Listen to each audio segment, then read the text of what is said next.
విలాపవాక్యములు 3వ అధ్యాయము 27 నుండి కొన్ని వచనాలు ధ్యానించుకుందాం. యవన కాలమున కాడి మోయట అతనికి మేలు. దున్నపోతులు మోసే కాడి వేరు, అది మనుషులు మోపే కాడి. సాతాను మోపే కాడి వేరు, అది పాపపు బానిసత్వం. దేవుడు మోపే కాడి వేరు, పాప బంధకాల నుంచి విడిపించి తన అధికారంలోనికి తెచ్చుకోవాలి. మన ప్రవర్తన అంతటినీ కూడా దేవుని అధికారానికి అప్పచెప్తుంది. తర్వాత దేవుని యొక్క ఆజ్ఞలను పాలించడం. దేవుని ఆజ్ఞలు కొత్త నిబంధన ప్రకారము భారమైనవి కావు. ఎందుకంటే కేవలం విశ్వాసం ఉంచమంటున్నాను. నేను మీ కొరకు చేశాను, నేను మీ కొరకు చేసిన దాని యందు విశ్వాసం ఉంచితే మీ జీవితాలు ఏమవుతాయి? ఆశీర్వదింపబడతాయి. మీ జీవితాలు తేలిక చేయబడతాయి.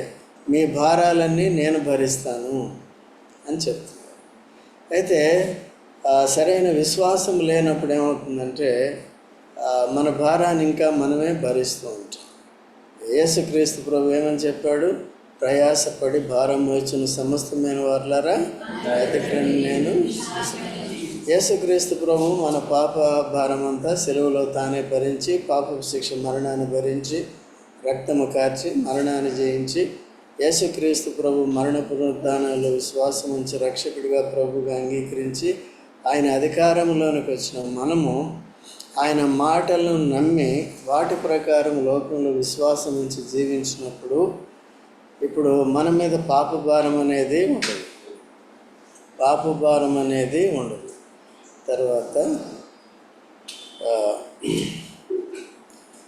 తర్వాత ఏం చేయాలంటే నమ్మి బాప్తిజం పొందినవాడు రక్షణ పొందాలంటే 2 పనులు: నమ్మి బాప్తిజం. దానికంటే ముందు మారు మనసు కూడా ఉండాలి. పశ్చాత్తాపడి పాప జీవితాన్ని ఒప్పుకొని విడిచిపెట్టి కనికరాన్ని పొందాలి. ఓకే, యేసు ప్రభు మన పాపాల గురించి చనిపోయి తానే తిరిగి లేచినాడు కాబట్టి ఆయనకొక్కడికే అధికారం ఉంది పాపుల్ని క్షమించడానికి. పాపుల యొక్క పాపాలను క్షమించి వారికి నిత్య జీవం ఇచ్చే అధికారం ఎవరికి ఉంది లోకంలో?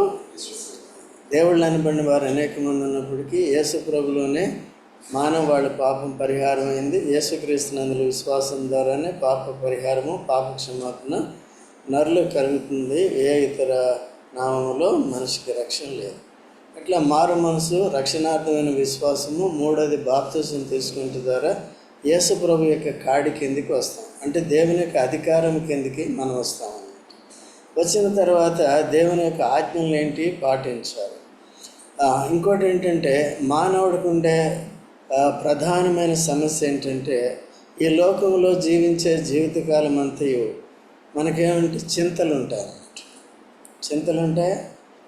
చదువుకునే వాళ్ళకి ఏం చింతలు ఉంటాయి?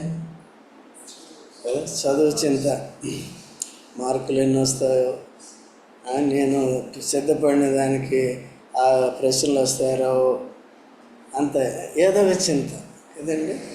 తర్వాత చదువు అయిపోయిన తర్వాత ఉద్యోగ చింత, ఉద్యోగం అయిపోయిన తర్వాత పెళ్లి చింత, పెళ్లి చింత తర్వాత అన్ని చింతలే, చింతకాయలే. కానీ పిల్లలు పుడతారో లేదో, తర్వాత రోగ బాధలు, ఆర్థిక ఇబ్బందులు, నానా సమస్యలు. మనం అనేక రీతిలుగా మన ఆలోచనలో తప్పిపోతూ ఉంటాం. తప్పుడు నిర్ణయాలు చేసి కూడా మనం పతనం అయిపోతూ ఉంటాం. అనేక సార్లు ఈ లోకంలో ఉన్న శోధనలకు గురైపోతూ ఉంటాం. సాతానుడు కూడా ఇప్పుడు ఏం చేస్తాడు? శోధిస్తూ ఉంటాడు, పడవేయటానికి చూస్తూ ఉంటాడు అన్నమాట. అందుకనే పేతురు అనుభవించి ఒక మాట చెప్పాడు. చూడండి, 1 పేతురు 5:7. 1 పేతురు 5:7. యేసుక్రీస్తు ప్రభు మిమ్మల్ని గురించి చింతిస్తున్నాడు కనుక ఆయన మీద.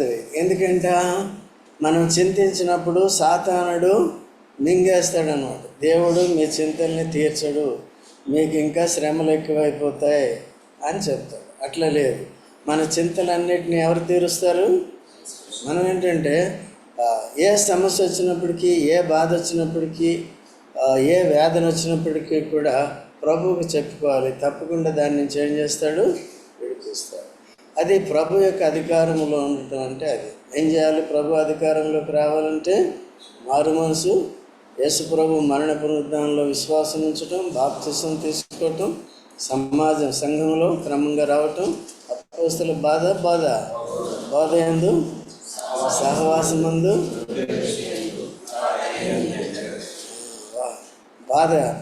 బాధగా ఉండకూడదు. కాబట్టి దాన్ని ఏం చేయాలి? మనం నేర్చుకుంటే మనకు అర్థమవుతుంది. దైవికమైన జీవితం ఏ రీతిగా జీవించాలనేది అర్థమవుతుంది. తద్వారా దేవుని యొక్క అధికారం కింద మనం ఉన్నప్పుడు సాతాను యొక్క అధికారం కిందకి మనం వెళ్ళాం. సాతాను అధికారంలో ఉన్న మనం యేసుప్రభుని అంగీకరించడం ద్వారా యేసుప్రభు యొక్క అధికారంలోనికి మనం వచ్చిన తర్వాత ఇప్పుడు మనల్ని ఏం చేయమన్నాడు? మన పాపముల కొరకు తానే చనిపోయి, నేను మీ పాపాల కొరకు చనిపోయానని నమ్మండి అన్నాడు. అది భారం. అది చాలామందికి అది కష్టం. అట్లా చేయి. అర్థమైందా? అంతా ఆయన చేశాడు. యేసు ప్రభు లేకపోతే ఈ లోకంలో జీవితం కష్టము, ఈ లోకాన్ని విడిచిపెట్టిన తర్వాత కూడా భయంకరమైనది. ఎందుకంటే చనిపోకముందు మానవుడికి ఏమున్నాయి? ఇక్కడ యోబు చెప్తాడు, ప్రతి మనిషి లోకంలో దేనికి పుడుతున్నాడంట? అగ్గిరవ్వలు పైకెగినట్లు నరులు శ్రమానుభవమునికే పుట్టుచున్నారు. యోబు 5:7 ఉంటుంది. తర్వాత చూడండి. కాబట్టి అగ్గిరవ్వలు ఎట్లా ఎగురుతాయి? పైకి ఎగురు. అలాగే నరులు దేని కొరకు? ఈ లోకంలో నరులకి శ్రమ ఉంది. సాతానుడు మానవుడిని పాపం చేసి వదిలిపెట్టేశాడు. అప్పటి నుంచి మానవుడు దేవునికి దూరం అయిపోయాడు. తను సృష్టించిన సృష్టికర్తకి దూరం అయిపోయాడు. పాప శాపాలకి దుఃఖాలకి గురవుతూ వచ్చాడు. వాటన్నిటిని విడిపించడానికి యేసుప్రభు వచ్చాడు. యేసుప్రభు నమ్మాలి. కేవలం నమ్మి ఊరుకుంటే కాదు. మన పాప భారంతో పాటు జీవన భారాలన్నీ కూడా ఎవరి మీద మోపాలి? యేసుప్రభు. అదే ప్రార్థన అంటే. మన సమస్యలు ఏమున్నాయి అవన్నీ చెప్పాలి. సమాజంగా కూడి ప్రార్థన చేయాలి కదా. ఒంటరిగా చేసుకుంటానంటే కాదు. ఎట్లా చేయాలి? సమాజంతో కలిసి చేసుకోవాలి. అట్లా యేసుప్రభుని నమ్ముకున్న తర్వాత మన భారాలన్నీ తన మీద వేసేది నేర్చుకోవాలి. అందుకనే నిశ్చింతగా ఉండే జీవితంలోనికి మనం రాగలము. యోబు ఏం చేశాడు? యెహోవా ఇచ్చిన ఆయనకు వదిలేశాడు అంత ఏం చేసినా. కాబట్టి తన విశ్వాసాన్ని కనపరిచి కదా, ఆ విశ్వాసం కొరకు దేవుని ఏ రీతిగా కనపరిచాడో చూసి యోబు విశ్వాసమునకు 2 అంతల ఆశీర్వాదం ఇచ్చాడు. ఓకేనా? సో కాబట్టి యవన కాలమున కాడిమోటి నరునికి పెద్ద వయసు అయిపోయిన తర్వాత ఎప్పుడో యేసుప్రభు నమ్ముకుంటానంటే కాదు. ఏ వయసులో నమ్ముకోవాలి? యవన కాలమున నమ్ముకోవాలి. ఈ శరీరాలని అపవిత్రతకి అప్పజెప్పుకొని సాతాన్ని సేవించి పాడైపోయిన తర్వాత కంటే కూడా యవన కాలంలోనే పాపములో పడకముందే తప్పిపోయిన కుమారుడు ఏమయ్యాడు? లోకంలోకి వెళ్ళిపోయి యవన కాలంలోనే ఏమైపోయాడు? బాగుపడ్డాడు? చెడిపోయాడా? తండ్రి మంచోడు కాబట్టి, తండ్రి దయ చూపించాడు కాబట్టి తిరిగి ఏం చేశాడు? సమకూర్చాడు. అలాగే క్రీస్తు యేసులో దేవుడు మనందరికీ సెకండ్ ఛాన్స్ ఇస్తున్నాడు. క్రీస్తు లేని జీవితాలన్నీ చెడిపోయిన జీవితాలే, నాశనానికి. ఈ లోకంలో శ్రమ, ఈ లోకాన్ని వదిలేస్తే నరకం, అగ్ని ఆరదు, ఆత్మ. ఇది చనిపోతుంది కాబట్టి దీనికి శరీర సంబంధమైన శ్రమలే వస్తాయి, తాత్కాలికమైన శ్రమలే వస్తాయి. అయితే ఆత్మ చావదు కాబట్టి ఎటువంటి శ్రమలు అవి? అగ్ని కంటే బలమైంది ఏంటండి? అగ్ని కంటే ఇంకేం శ్రమ పడుతుంది మనిషిని? అటువంటి అగ్ని గంధకములతో మండు గుండములో పడవేయబడుదురు. అటువంటి పరిస్థితి నుంచి మనల్ని విడిపించాడే లేదా? సచ్చిన తర్వాత అక్కడ ఇక్కడ ఎవరు చూసి వచ్చారంట? ఉన్నాయా లేవా? కదా. ఎందుకంటే ఉన్నాయో లేవో ఎవరికి తెలుసు? దేవునికి తెలుసు. అందుకనే దేవుడే భూమి మీదకి వచ్చి చెప్పాడు ఇవన్నీ ఉన్నాయి. శిక్షించేదెవరు? రక్షించేదెవరు? మరి ఈ లోకంలో జైలు ఉందా లేదా? వెళ్ళావా ఎప్పుడన్నా? మరి నరకం ఉందా లేదా? వెళ్ళాలా? దేవుడు ముందుగానే, యేసు ప్రభు సత్యవంతుడు. దీంట్లో చెప్పబడిన మాటలన్నీ వాగ్దానాలే కానీ, ఆజ్ఞలే కానీ, కట్టడలే కానీ అన్నీ కూడా సత్యమైనవి. ఓకే అండి. కాబట్టి శాశ్వత శిక్ష, నరకం నుంచి తప్పించుకోవాలి. ఈ లోకంలో కూడా పాపం ద్వారా కలిగే దుఃఖాల నుంచి మనం విడుదల పొందాలి. అంటే ఎవరిని నమ్ముకోవాలి? నమ్ముకుంటే ఏమైంది? యేసు ప్రభు అధికారం కిందకి వచ్చి దేవుని వాక్యాన్ని నిరంతరం నేర్చుకోవాలి. దేవుని వాక్యాన్ని చదవాలా, వినాలా? ఎక్కడ వింటారు? మందిరంలో వినాలంటే మీటింగ్లో ఉన్నప్పుడు రావాలా వద్దా? నేను ఆదివారం ఒక్కరోజే వస్తాను, నేను కృప కదండి. నెల రోజులన్నీ ఏం చేస్తున్నాం? ఈ వాక్యం మనల్ని ఏం చేస్తుందండి? స్వతంత్రులుగా చేస్తుంది. తప్పిపోకుండా ఏం చేస్తుంది? సరిగ్గా నడిపిస్తుంది. దావీదు ఏమంటాడు? నీ వాక్యం నా పాదములకు వెలుగు, దారి చూపిస్తుంది. కాబట్టి అందుకని ఏం చేయాలి? ఎంజాయ్. మీటింగ్లు అన్నిటికీ రావాలా వద్దా? ఎందుకు రావాలి? ఏం సుధారణ ఎందుకు రావాలి? వాక్యాన్ని మరి చదివేది ఎప్పుడు? ఏం ఝాన్సీ? చదివేది ఇంటి దగ్గర కదా. ఎప్పుడు చదవాలి? Early morning. Very good. Okay.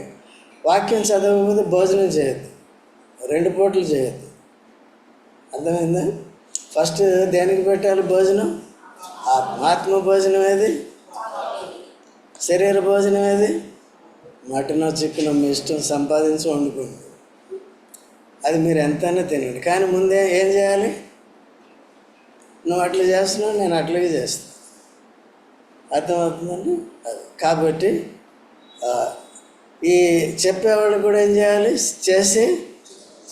చెప్పేది నేను చేసేది అంటే కాదు, బ్రేక్ పడదు. ఓకేనా? అట్లా. కాబట్టి ఏ కాలంలో దేవుని అధికారంలోకి రావాలి? యవ్వన కాలంలో. ఓకేనా? ఇది ధన్యత అన్నమాట. రెండో మాట మనం చూసాం కదా, అతని మీద దాన్ని మోపిన వాడెవరు? యెహోవాయే. దేవుడు ఏం చేశాడు? యేసుక్రీస్తు ప్రభువుని అంగీకరించడం ద్వారా ఆ దేవుని యొక్క అధికారం అనే కాడిని మన మీద మోపాడు. తర్వాత ఇంకా గొణుగు సణుగులు అనేవి ఉండకూడదు. ఏం చేయాలండి? డాడీ ఇట్లా చేసినావు, మమ్మీ ఇట్లా చేసావు, లేకపోతే ఆయన ఇట్లా చేశారు, వాళ్ళు ఇట్లా చేశారు, ఎవరి మీద నెపాలు మోపేది లేదు. ఎందుకు? జీవితంలో ప్రతికూల పరిస్థితులు వచ్చినప్పుడు ఆ చింతలన్నీ ఎవరి మీద వేయాలి? దేవుని మీద వేయాలి. వేయటానికి, మన విశ్వాసంలో మనల్ని బలపరచడానికి, మన దుఃఖాలన్నీ, మన భారాలన్నీ దేవుని మీద వేయటానికి ప్రార్థన పెట్టాడు. అనుదినం ఏం చేయాలి? మనం చెప్పుకోవాలి. అంతేగాని నీ వల్ల కలిగింది నీ వల్ల. ఇజ్రాయేల్ అందరూ ఏం చేశారు? ఐగుప్తులో పొలిమేర వరకు వచ్చారు. వచ్చిన తర్వాత గొణగటం స్టార్ట్ చేశారు. మోషే, మాకు అక్కడ సమాధులు లేవని తీసుకొచ్చినావా? ముందు ఎర్ర సముద్రం, వెనక ఫరో సైన్యం, మధ్యలో చావాలా మేము? వాళ్ళు వచ్చినా చంపుతారు, దాంట్లో దిగినా అని మోషే మీద తిరుగుబాటు చేశారు. మోషే ఏం చేశాడు? ఆ భారాన్ని అంతటిని ప్రభువు మీద వేశాడు. దేవా, వీళ్ళు ఇట్లా చేస్తున్నారు, ఏం చేయాలి? నీకు ఆల్రెడీ అధికారం ఇచ్చాను బాబు. మోషే, నీకు కర్ర ఇచ్చాను కదా, కర్ర దేనికి గుర్తు? వెళ్ళి ఆ సముద్రం మీద పెట్టు. ఇట్లా పెట్టాడు. పెట్టిన వెంటనే ఏమైపోయింది? అది అదేంది కదా. ఎర్ర సముద్రాన్ని పాయలు చేసిన దేవుడు, ఇశ్రాయేలుని విడిపించిన దేవుడు, మనల్ని రక్షించడానికి, నరకం నుండి రక్షించడానికి తన కుమారుడైన యేసు ప్రభునే సిలువలో అర్పించిన దేవుడు మనం ఎదుర్కొనే సమస్యలను పరిష్కరించడా? ఎందుకు వస్తున్నాయి సమస్యలు? గొణుగుతామా, సణుగుతామా, లేకపోతే అత్త మీద దుత్త మీద పెడతామా? భార్య భర్త మీద, భర్త భార్య మీద, ఇద్దరు కలిసి పిల్లల మీద. మనుషులకి అలవాటు. ఇశ్రాయేల్కైనా మనకు కూడానా? అర్థమవుతుందా? మన దుఃఖ దినములు సమాప్తమే. ఎప్పుడు ఎక్కడైనా సమాప్తం. ఇక్కడికి రండి, ఎక్కడ సమాప్తం అవుతాయి? ఎప్పుడు సమాప్తం అవుతాయి? ప్రభు మీద పెట్టినప్పుడు కదా. అందుకనే పేతురయ్య గారు అనుభవంతో చెప్పాడు. ఆయన్ని పట్టుకుని చెరసాల్లో పెట్టారు. నెక్స్ట్ డే ఆయన్ని ఏం చంపారు, చంపేస్తారు, ఖడ్గంతో కొట్టేయారు. అటువంటి సమయంలో రాత్రి అంతా ఏం చేశాడండి ఆయన? పడుతున్నా, రేపు చంపేస్తారంటే మీద పడుతున్నా, దేవుడే చూసుకుంటాడు. అంతకుముందు అయితే ఏం చేసేవాడు? గంతులు వేసేసేవాడు. ఎప్పుడు యేసుప్రభు చనిపోకముందు గంతులు వేసేసేవాడు. ఇప్పుడు ఏం చేస్తున్నాడు? గంతులు ఆయన చూసుకున్నాడా లేదా? అది సరే. అటువంటి విశ్వాసము, అటువంటి ఏది ఓపిక, నిజమైన నిరీక్షణ అనేది ఉన్నప్పుడు సంఘం ఇక్కడ ఏం చేస్తుంది? ప్రార్థన చేస్తుంది. దేవుడు దూతను పంపించి బంధకాల నుంచి విడిపించి ఏ సంఘం అయితే ప్రార్థన చేస్తుందో వాళ్ళకి అప్పచెప్పాడు లేదా? వాళ్ళకి ఆశ్చర్యం కలిగిందా లేదా? మా ప్రార్థనలకు జవాబా? అవును. నిజంగా మొరపెట్టే వారికి దేవుడు ఎక్కడుంటాడు? అది మాకు కావాలి. పేతురు గారు చనిపోవటానికి వీల్లేదు. ఆయన పరిచర్య మాకెంతో అవసరం. ఆయన కావాలి మమ్మల్ని నడిపించడానికి, గైడ్ చేయటం. కాబట్టి దేవుడు వారి ప్రార్థన ఆలకించి జవాబు ఇచ్చాడా లేదా? సో మన ప్రార్థన దేని కొరకు చేస్తున్నాం కదా అనేది జాగ్రత్తగా చూసుకోవాలి. కాబట్టి ఎవరైతే దేవుని యొక్క అధికారం కింద వస్తారో వారు ఏం చేయాలంటే గొణుగు సణుగులు ఉండకూడదు. తర్వాత చదువమ్మా.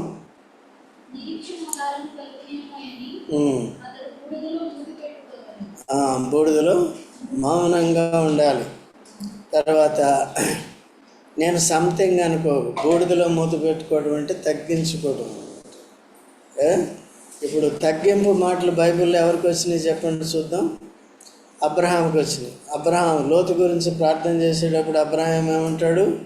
దుమ్మి ధూళితో సమానను, తెగించి నీతో మాట్లాడ ఉద్దేశించాను. ఎవరి కొరకు? లోతు రక్షణ కొరకు, లోతు విడుదల కొరకు. అదే దేవుని అంటే దుమ్మి. తర్వాత యోబు ఏమంటాడు? 42:6లో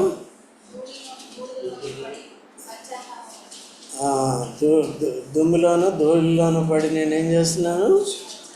దుమ్మి ధూళితో పరుచు. అందుకనే పాత నిబంధనలో చాలామంది భక్తులందరూ కూడా గోని పట్టు కట్టుకున్నారు కదండి. అంటే దీనత్వానికి ఆ రీతిగా ఏం చేయాలంటే మనం మౌనం తగ్గించుకోవాలి. ఓకే. ఆ తర్వాత ఏమన్నా తన్ను కొట్టువాని తట్టు అది కొట్టువాని తట్టు ఏం చేయాలి? కొట్టువాని తట్టు మనం కొడతాం. మనల్ని కొడతావా? కొట్టారు ఎవరన్నా? కొట్టారు కదా. సరే ఎందుకు లేదు, లేని కొన్ని మాటలు చెప్పను. కానీ అయితే సువార్త నిమిత్తము, యేసు ప్రభు నిమిత్తము ఎవరైనా కొడితే ఏం చేయాలి? బయట చేసినప్పుడు ఇంట్లో కూడా చేయాలి, ప్రాక్టీస్ చేయాలి. ఇంట్లో కూడా ఏం చేయాలి? ప్రాక్టీస్ చేయాలి. లేకపోతే ఏమవుతుంది? ఏదైనా సమస్య, ఏదైనా క్రైమే. అయితే ఎవరైనా మనల్ని కొట్టారనుకోండి, ఎవరైనా నన్ను కొట్టారనుకోండి, నేను కొడితే ఆ వ్యక్తిని దేవుడు తీర్పు తీర్చు. కొడితే దేవుడు తీర్పు తీర్చు. నేను కొట్టకుండా దేవుడు చూసుకుంటాడులే అన్నాను అనుకో, దేవుడు ఏం చేస్తాడు? అందుకనే పగ తీర్చుకోనక్కడి, మీకు మీరే పగ తీర్చుకోండి. రోమ 12 ఉంటుంది. మీకు 20 వచనంలో మీకు మీరే పగ తీర్చుకోండి. ఎవరు తీర్పు తీరుస్తారు? ఎందుకంటే ఎదురాడే వారికి కూడా దేవుడు ఒక సమయం ఇస్తాడు. మారు మనసు పొంది సరి చేసుకుంటారా సరే, లేకపోతే వాడికి తీవ్రమైన శిక్ష అనేది. అందుకనే ఇవన్నీ కూడా మనం ప్రాక్టీస్ చేయాలి. ఎందుకు చేయాలి? దేవుని యొక్క కాడి కిందకి, దేవునికి కాడి కిందకి వచ్చినప్పుడు యేసుప్రభు ఏమంటున్నాడంటే, నా కాడి ఎత్తుకొని నన్ను వెంబడించు. నా కాడి ఎత్తుకుని నన్ను, నా కాడి అంటే అర్థం ఏంటి? నా జీవన విధానం ఎలా సాగిందో మీకు అది. నన్ను శ్రమ పెడితే మిమ్మల్ని కూడా శ్రమ పెడతారు. నా ముఖాల మీద ఉమ్ము వేస్తే నన్ను చంపితే అది కాడి ఎత్తుకో. అంతవరకు పోలేం కదా. అయితే అట్లా చేసేస్తారా? చెయ్యి. ఈ పరిస్థితులన్నిటి నుంచి దేవుడు మనల్ని ఏం చేస్తాడు? అందుకనే పౌలుకి దేవుడు అంటాడు, ఈ పట్టణంలో నాకు బహు విస్తారమైన జనం ఉన్నది, నీవు వారికి భయపడకు, నిన్ను విడిపించుటకు నేను నీకు తోడై ఉన్నాను. అదే వాగ్దానము ఇర్మియా కూడా దేవుడు చేస్తాడు. దేవుని ప్రవక్తలు కానీ సువార్తికులు కానీ భక్తిహీనులైన వారికి సువార్త చెప్పాలంటే, దేవుని భయం నేర్పించాలంటే వారు వీరి మీద తిరుగుబాటు చేస్తారు. తప్పకుండా కొట్టేవారుగా ఉంటారు, ఇంకేదైనా చంపేవారుగా ఉంటారు. ఎంతమంది ప్రవక్తలకి వారు హింసించలేదు? దాని గురించి భయపడలేదు. దానికి గొప్ప బహుమానము ఉంటుంది. అయితే సామాన్యమైన విశ్వాసంగా మనం పెద్ద పెద్ద శ్రమలు కష్టాలు లేవే ఉన్నదాన్ని సోమరితనం లేకుండా జాగ్రత్తగా భక్తిని ఏం చేయాలండి? కొనసాగించుకుంటూ జాగ్రత్త. తర్వాతము ప్రభు సర్వకాలము. యోబుకి శ్రమలు సర్వకాలము వదిలేశాడా? తను తట్టుకోగలిగినంతగా అనుమతించాడు. తర్వాత ఏం చేశాడండి? విడిపించాడు. ఏదైనా ఏ పరిస్థితి అయినా అంతే. మనల్ని కూడా కొంతకాలం శ్రమలు ఉంటాయి, తర్వాత ఏం చేస్తాం? స్మరణ సంఘం ఉంది కదా, దానికి కూడా 10 దినములు శ్రమ కలుగును, తర్వాత దేవుడు నీకేం చేస్తాడు? జీవ కిరీటం ఇచ్చును. మరణం వరకు నమ్మకంగా ఉంది. శ్రమ వచ్చిందని ఇదంతా పరీక్షించడానికే ప్రభు సర్వకాలం ఏం చేయడండి? కాబట్టి శ్రమ పడుట మేలా తేలా? ఎందుకు మేలు? విశ్వాసం పరీక్షింపబడిన వారే, పరీక్షకు నిలిచిన వారే దేవుని పిల్లలు అనబడతారు, లేకపోతే దుర్బీజులు అనబడతారు. శ్రమ కలిగితే పారిపోయే వాళ్ళంతా దేవునికి పనికిరాజులు, దేవుని రాజ్యానికి. యేసుప్రభు యొక్క అధికారం కింద మనం ఉన్నప్పుడు యేసుప్రభుకి జరిగిన అవమానాలే మనకు కూడా జరుగుతాయి, శ్రమలే మనకు కూడా జరుగుతాయి. వాటన్నిటిని ఆయన జయించాడు. ఆయన ద్వారా మనకు కూడా విజయాన్ని ఇస్తాడు. ఈ మనసును మనం ఆయుధంగా ధరించుకోవాలని పేతురు కూడా చెప్తాడు. చూడండి, ఆయన ధరించుకున్నాడు. చూడండి, 1 పేతురు 4:1. 1 పేతురు 4:1. క్రీస్తు కనుక చూసారండి, క్రీస్తు ఎందుకు ఆయన్ని రిఫర్ చేస్తున్నాడు? ఎందుకంటే ఆయన కాడి కిందకి వచ్చాం కనుక క్రీస్తు శరీరం అందు ఏమయ్యాడండి? మనం కూడా ఏం చేయాలి? శరీరం అందు శ్రమ పడితే ఆత్మ యందు శ్రమ ఉండదు. ఎంతకాలం ఉండదు? యుగ యుగాలు. లేదు, క్రీస్తు నిరాకరించాం, యుగ యుగాలు. ఆత్మకి ఏముంటుంది? విశ్రాంతి కావాల్సింది ఆత్మకు కానీ శరీరానికి కాదు. ఈ లోకంలో ఉన్నంతకాలం శరీరానికి శ్రమే కదా. భోజనం చేయాలనే శ్రమే, లేకపోతే ఇంకేం చేయాలన్నా సరే ఈ లోకంలో శ్రమ పడింది. ఇప్పుడు మందిరానికి రావాలి, శ్రమ పడ్డారు లేదా? ఎక్కడి నుంచో కాళ్ళు ఈడ్చుకుంటూ వచ్చారు కదా. వచ్చారా? కాళ్ళు ఈడ్చుకుంటూ వచ్చారా? హుషారుగా నడుచుకుంటూ వచ్చారా? అట్లా ప్రతిదానికి శ్రమ. ఈ లోకాన్ని వదిలేస్తే ప్రభువునందు మనందరికీ నిత్యమైన విశ్రాంతి, ఘనత, మహిమ కలుగుతుంది. సరే అండి, తర్వాత రమ్మ ప్రభు సర్వకాలము వినడు, జాలిపడును,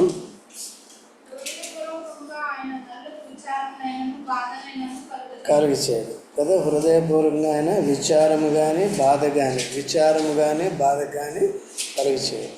ఎందుకంటే మనల్ని పరీక్షించటానికి మాత్రమే చేస్తాడు. ఇప్పుడు చూడండి, ఒక వింత కోరిక కోరాడు అబ్రహాముని దేవుడు. ఏమని? నీవు ప్రేమించుచున్న నీ ఏకైక కుమారుడు. ఇవన్నీ గుర్తు చేస్తాడు. ఏక కుమారుడు, ఇంకెవరు లేరు ఆయన వదులుకుంటే నాకు అర్పి ఇంకెవరు లేరు అని టెంప్ట్ చేస్తాడు. టెంప్ట్ అంటే టెంప్ట్ కాదు కానీ పరీక్షిస్తున్నాడు, పరిశోధిస్తున్నాడు. కాబట్టి తీసుకొచ్చి నేను చూపించే పర్వతం మీద ఇమీడియట్గా చెప్పలేదు. 3 రోజులు ప్రయాణం పెట్టి నేను చూపించే పర్వతం మీద అర్పించు అని చెప్పాడు. తీసుకుని వెళ్ళాడా లేదా? పరీక్ష నెగ్గాడా లేదా? కాబట్టి తన కుమారుని సజీవంగా తెచ్చుకున్నాడా లేదా?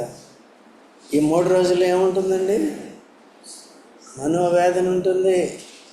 నా సొంత కొడుకుని, ఏకైక కొడుకుని నా సొంత చేతులతో నేను బలివ్వాలా, నేను చంపేయాలా, నేను కాల్చేయాలా? దహన బలి. చంపటం మాత్రమే కాదు కానీ కట్టెల మీద పెట్టి కాల్చేయాలి. ఒక్కడే, ఇంకెవరు లేరు. ఇద్దరే ఇక్కడ. ఎవరండి?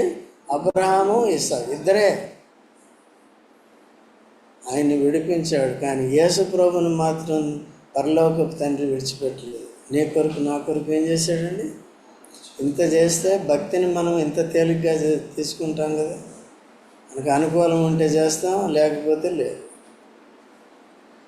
ఇట్లా ఏం చేయాలండి? క్రమశిక్షణ ఏం చేయాలి? ఆయన 3 రోజులు ప్రయాణం పెట్టి వెళ్ళమంటే వెళ్ళాడు. మనం 3 నిమిషాలు కూడా కష్టం అవుతుంది ఇక్కడ రావడం. కావాలని కొంతమంది లేటుగా ఇట్లాంటిది అలవాటు ఏం చేసుకోవాలి. ఇలాంటి వాళ్ళకే శ్రమలు ఎక్కువ అవుతాయి. ఎందుకు? పరీక్ష అయ్యే వరకు, నువ్వు నిర్లక్ష్యంగా ఉండే వరకు నీకు పొడుస్తాను. అది కొన్నిసార్లు సాతానుడు కూడా వస్తాడు. మన నిర్లక్ష్యాన్ని బట్టి సాతానుడే మనతో ఆడుకుంటూ ఉంటాడు, సమస్యలన్నీ సృష్టిస్తూ ఉంటాడు. కొద్దిగా బలహీనమైతే ఇంకా బలహీనలుగా దూరపరచాలని చూస్తాం కదా. మన అవిధేయతే మనల్ని శ్రమలోకి నెట్టుతుంది తప్ప మన విధేయత ఎప్పుడు. ఒకవేళ విధేయులుగా ఉన్నప్పుడు దేవుడు అనుమతించినప్పటికీ దాన్ని విడిపించి ఏం చేస్తాడు? శత్రువుని సిగ్గుపరుస్తాడు. తర్వాత చదువమ్మా.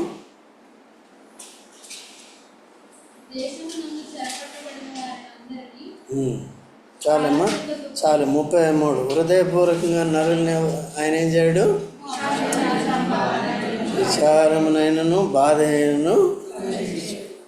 సో అందుకనే మన దేవునికి ఏం పేరుంది చూడండి. 2 కొరింథీ 1:3 చదవండి. 2 కొరింథీ 1:3. కనికరము చూపు తండ్రి. ఇలా స్తుతించాలి ఈరోజు తండ్రి అయిన దేవుని. కనికరము చూపు తండ్రి, సమస్త ఆదరణను దేవుడు.